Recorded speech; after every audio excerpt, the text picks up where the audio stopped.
Vezîrê Karên Derveyê Tirkiye Mevlût Çavuşoğlu roja çarşemê piştî 12 salan yekem seredana di asta vezîran de ber bi İsraîlê ve birêve dibe. Tê çaverêkirin di seredana Çavuşoğlu û hevdîtina wî ya bi Vezîrê Karên Derveyê İsraîlê Yair Lapid de ji nû ve şandina balyozan ji paytextên Hewdîr re û derfetên hewkariya li ser gaza li Deryaya Naverast verin gengeşekirin. Rojekî beriya seredana xwe ya İsraîlê Çavuşoğlu seredana Felistînê kir. Di meha Sibatê de jî peyvdarê Serokkomariya Tirkiye rojekî beriya seredana xwe ya İsraîlê heman tişt kiribû. Şarazayên babetê ev yekê wiha dinirxînin.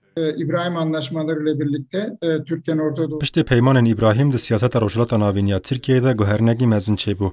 Tirkiye niha proseyek sererastkirina peywendiyên bi dewletên li deverê re birêve dibe. û ya baş bo Tirkiye ev e. Bi salan e Tirkiye li hemberî İsraîlê lalê Filistînê diraweste. Niha li aliyekî Tirkiye hewla parastina ev pozisyonê dide, him jî giringiya peywendiyên baş bi İsraîlê re tê gihîşt û pengamên li dijî İsraîlê ji paş ve dikişîne.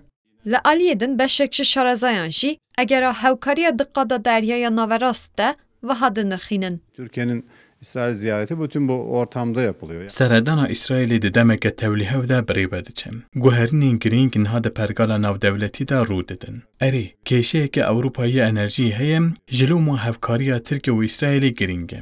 Lêbelê tenê babeta gaza li Deryaya Naverast sedema ev seredanî nîne. Guherinên di balansên deverî de jî gelek muhîm in.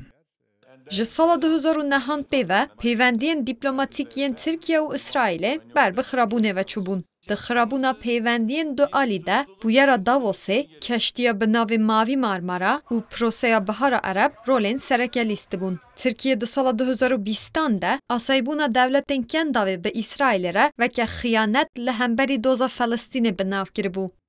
Nalîn Dirî, Kurdistan 24, Enqere.